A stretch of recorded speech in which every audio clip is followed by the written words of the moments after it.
Hello दोस्तों, sky entertainment YouTube channel पर आप सबका स्वागत है। दोस्तों आज मैं इस वीडियो में आप सबको बताने वाला हूं सुपरस्टार दिनेश लाल यादव निरहुआ जी का आने वाला फिल्म गोवर्धन के बारे में। जी हां दोस्तों, आज मैं इस वीडियो में आप सबको गोवर्धन फिल्म के बारे में बताने वाला हूं। दोस्तों गोवर्धन फिल्म का प्रोड्यूसर है जयंत घोष जी और डायरेक्टर है मंजुल ठाकुर जी।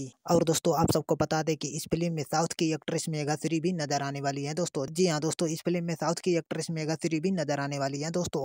और दोस्तों अगर इस फिल्म में काम करने वाले कलाकार का बात करें तो इस फिल्म में काम करने वाले कलाकार हैं सुपरस्टार दिनेश लाल यादव निरहुआ जी, मेघाश्री जी, किरण यादव जी, रत्नेश जी, अनूप अरोरा जी, उदल यादव जी, प्रेम दुबे जी, मनोज टाइगर जी और भी कई सारे कलाकार इस फिल्म में नजर आने वाले हैं दोस्तों। जी हाँ दोस्तों, और दोस्तों आप सबको बता दें इस फिल्म में सुपरस्टार दिनेश लाल यादव निरहुआ जी एकदम देसी लुक में नजर आने वाले हैं दोस्तों। जी हाँ दोस्तों, इस फिल्म में सुपरस्टार दिनेश लाल यादव निरहुआ जी एकदम देसी लुक में नजर आने वाले हैं दोस्तों। और दोस्तों आप सबको बता दें कि ये फिल्म पारिवारिक कॉमेडी और रोमांस से भरपूर फिल्म होने वाली है दोस्तों। जी हाँ दोस्तों, ये फिल्म पारिवारिक कॉमेडी और रोमांस से भरपूर फिल्म होने वाली है दोस्तों। और दोस्तों इस फिल्म के बारे में कुल मिलाकर यही कहेंगे कि ये फिल्म बहुत बढ़िया फिल्म होने वाली है दोस्तों। जी हाँ दोस्तों, ये फिल्म बहुत बढ़िया फिल्म होने वाली है दोस्तों। तो चलिए दोस्तों इस फिल्म का रिव्यू यहीं पर खत्म करते हैं दोस्तों। अगर इस फिल्म का रिव्यू आप सबको अच्छा लगा होगा तो लाइक, कमेंट और सब्सक्राइब जरूर करिएगा दोस्तों। चलिए धन्यवाद दोस्तों।